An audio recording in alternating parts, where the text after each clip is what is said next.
and friends were concerned when they had not heard from Nellie Sullivan, a grandmother in her mid-90s living in Candler, North Carolina. She had disappeared in 2020, and although they reported her missing and searched the area, no clues were gathered as to where she may have disappeared to. Some wondered if, in her old age, she had wandered off, fallen, and tragically perished in what may have been an accident, but local police suspected otherwise.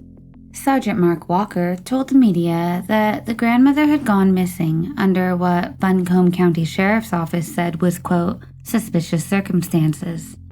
After some investigation, Nellie's own granddaughter, Angela Wamsley, as well as her husband, Mark Barnes, were arrested and both charged with concealing a death in January of 2021.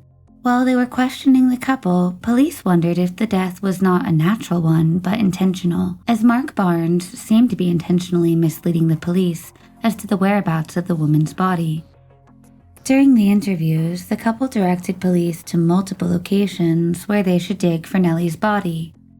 And while Mark and Angela had sent police on a wild goose chase looking for the remains of the deceased, surprisingly, it would be the actions of a duck that would ultimately crack the case. While Nellie was now presumed deceased, her grandchildren were still living in her trailer, located at 11 BDI Lane. After their arrest and incarceration, the trailer was cleaned out and made available to new tenants. At least the inside of the trailer was cleaned out. The owner had no idea what remains lay beneath. After the new occupants moved into the missing grandmother's home, their pet duck escaped its quarters, and in doing so, solved an almost 2-year-old mystery. The owners ran after their pet duck, and it ran under their trailer, so they followed it, discovering only then a box which, upon opening, contained the remains of Nellie Sullivan. Quote, if I could give that duck a medal, I would, said Sheriff Walker.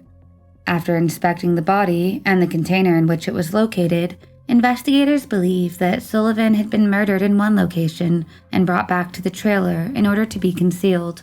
No media reports have been released as to her cause of death, and charges are pending for the granddaughter and her husband. Additional charges will stem from the fact that the couple continued to collect on Nellie's Social Security and retirement benefits, therefore financially benefiting from her nefarious death. In addition, the couple continued filling the grandmother's prescriptions, which could bring upon federal charges, as the theft of Schedule I and 2 drugs carries different punishments.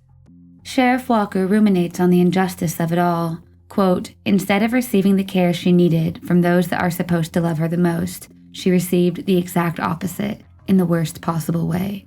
The duck, unnamed in media reports, continues to live out its best life in an undisclosed location. 19th century media reports, unearthed from the basement libraries of Seville, Spain, tell the compelling story of a man named Marquez. Every Saturday, Marquez would go hunting with Juan, the local butcher, along with his godfather. Typically, the three would leave together on Saturday morning and would stay out hunting until Monday. In November, the trio left as normal. But when Monday came around, only Juan returned. At first, Juan expressed surprise that Marquez had not already come home. But upon learning of his absence, Juan reassured Marquez's wife that, although they had been separated during their hunting trip, it was likely he would return in a prompt manner. That evening, the family dog, named Como Tu, which translates from Spanish to English as like you, trotted back into the home alone. In media reports, it stated that Marquez's wife recalls questioning the dog as to the location of its owner, asking him, quote, Como tu? Where is your master? And receiving in response a barrage of barking and growling, culminating with the dog grabbing the hem of her dress with his teeth and purposefully dragging her out of the house to a location unknown to the confused woman. Brushing the dog's behavior off as a combination of exhaustion and possible worry about the missing hunter, his wife did not assign much value to the canine's actions. The narrative she was telling herself in regards to her missing husband was that he was most likely socializing with friends that he had met on the hunt, and that he was visiting their homes before returning to his own. Due to the time period, no technological communications were available, and so the wife of Marquez would wait. But as she waited for the return of her husband, she noticed that his dog's unusual behavior would not let up. In addition to Como 2's insistence that she always go outside with him, the dog started showing aggression to the man with whom Marquez had gone hunting, Juan the butcher. One day, the wife of the missing Marquez paid a visit to Juan in order to ask him if he had any updates, but she was shocked to find that her dog, normally friendly with Juan, immediately showed signs of aggression and lunged for Juan's throat. The wife had to physically pull the dog off of the butcher, who responded angrily, saying that the dog most likely had contracted rabies and should be shot and killed. The wife, suspicious at this point, went to the police to tell her story. As soon as Juan was in the general vicinity, the dog's aggression reemerged. The police commissioner, observing these unique canine behaviors, said that they would investigate the disappearance, and the wife was sent back home to wait. On Wednesday, 2 days after her husband was supposed to return, she took the dog out for a walk in an area close to where her husband would usually leave to hunt. She figured that if the police were not taking this disappearance seriously, she would have to do her own investigation. The wife took Como 2, the dog, along with her, and eventually they arrived at a cliff which jutted out over a river that locals used primarily to dispose of the carcasses of animals, along with other trash. The dog at this point was becoming riled up and was grabbing her dress with his teeth. Como 2 yanked her forward, closer and closer to the edge of the cliff. The wife recalls that at this point the dog was howling and seemed adamant that she go to the edge of the cliff.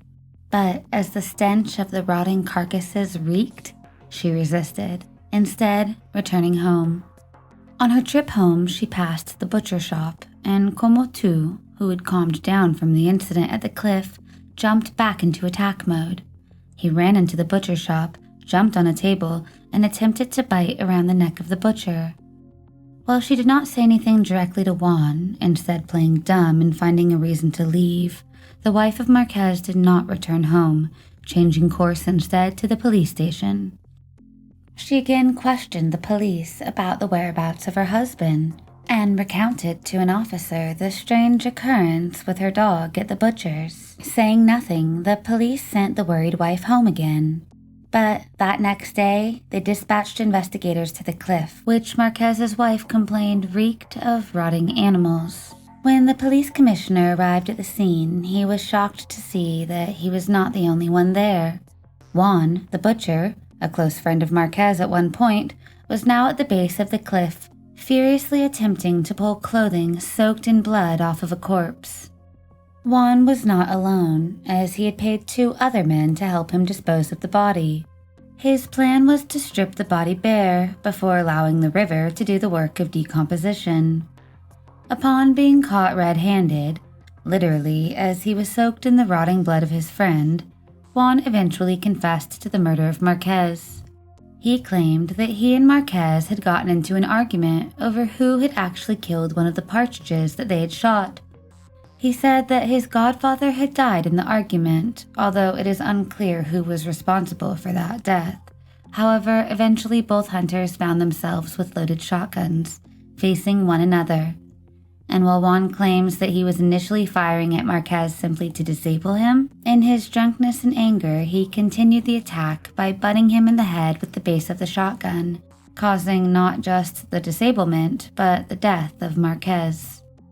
The court showed leniency as it found no evidence that there was premeditation and stipulated to the fact that both men had been in the possession of guns, which could support a self-defense claim. However, one cannot argue with Juan's subsequent actions in the concealment of the corpse. It was clear that his intent, at least in the aftermath, was criminal indeed.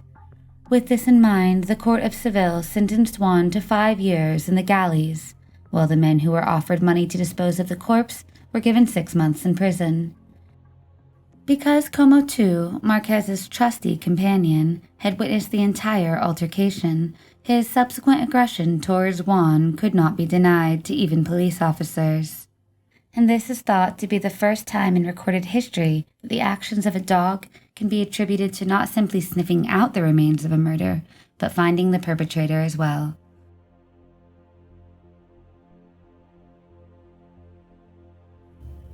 In 2015, Glenna Durham, 49, got into an argument with her husband, Martin Durham, 46, at their Sand Lake home. Sand Lake is a small village of only about 500 in Kent County, Michigan. This argument concluded in the death of Martin, in what is tragically a common occurrence of domestic disputes turning deadly. But what makes this case unique is not the modus operandi of the killer, but the method in which the truth was finally uncovered. After years of not-so-marital bliss, Martin and his wife were arguing when things escalated and his second wife shot him several times. She then attempted to shoot herself. While the wife of the deceased claimed that she was attacked by her husband and shot him in self-defense, their pet parrot had another story. Police recorded audio of the African gray parrot weeks after the death of one of its owners, and what he was saying on almost constant repeat was described to some as the most disturbing thing they've ever heard an animal do. The video is nearly a decade old, and therefore the sound quality is weak. However, due to the efforts of Reddit and the makers of this documentary, the following transcription has been created.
Some speculate that the beeps in the transcription represent the high pitch of the gun going off, as multiple shots were fired in the process.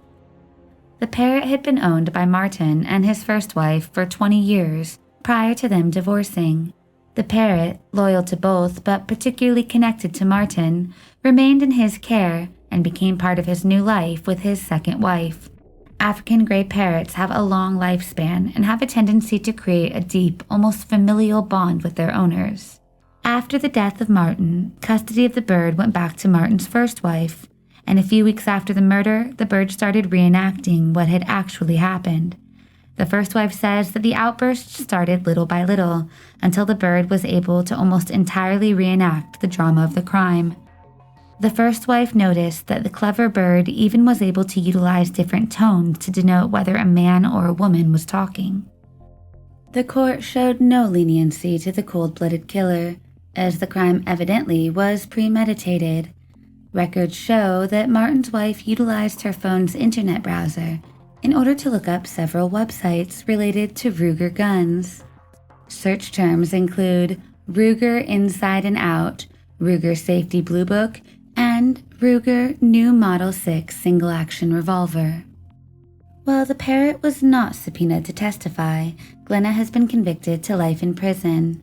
The appeals claim most recently on the docket states that her guilt is based on hearsay and that prosecutors had violated Glenna's constitutional rights when data extracted from her cell phone was used as evidence against her.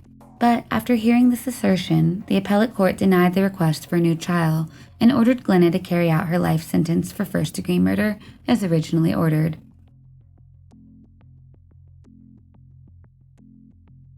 On February 20th, 2014, 45-year-old Neelam Sharma and her dog were murdered in her home in Agra, India.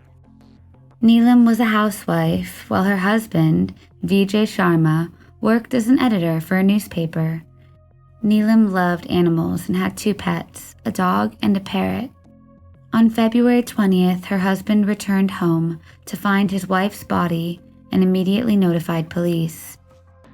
Police started their investigation. The crime scene indicated that a robbery had taken place. However, there was no sign of forced entry. Police believed that the killer was someone the family knew. Investigators soon suspected a milk seller. The seller had mediated a land deal between Vijay and a buyer. However, police would soon rule him out. They questioned family, friends, and neighbors, but no one had seen anything suspicious. The police had no clues to work off of. Soon, Neelam's family started to notice a change in their pet parrot, Mitu's, behavior. The parrot had stopped eating, particularly on days when Neelam's nephew, Ashu, would visit the family. The family noticed that whenever Ashu would pass his cage, the parrot would flap his wings and start screeching. The parrot would also sulk whenever Ashu's name was mentioned in a conversation. He would only calm down when Ashu would leave. Growing suspicious, Vijay started speaking aloud the names of suspects and family members. The parrot stayed silent and calm for every name, but when the family said Ashu's name, he became hysterical and started screeching and flapping his wings. The family asked the parrot, "Did Ashu kill Neelam?" And the parrot reportedly bobbed his head in response. Mummy को किसने मारा था? आशु ने मारा था। आशु ने मारा था? आशु ने मारा था। तो मम्मी को आशु ने मारा था। आशा था, देखिए। The family notified police. The police checked Ashu's phone records before arresting him. Ashu was interrogated and soon broke down and confessed to killing his aunt and her dog. He told police that he and his accomplice, Ronnie Massey, entered into his aunt's house and demanded money from her and all the jewelry in the home. They did this at knife point. Fearing that his identity might be revealed, Ashu then stabbed his aunt multiple times. At this point, Neelam's pet dog started barking, so he stabbed the dog to death as well, and both killers exited the home. While the 2 men would leave the home undetected, they would not leave the mind of Neelam's loyal parrot, who would end up putting Ashu and his accomplice in cages of their own.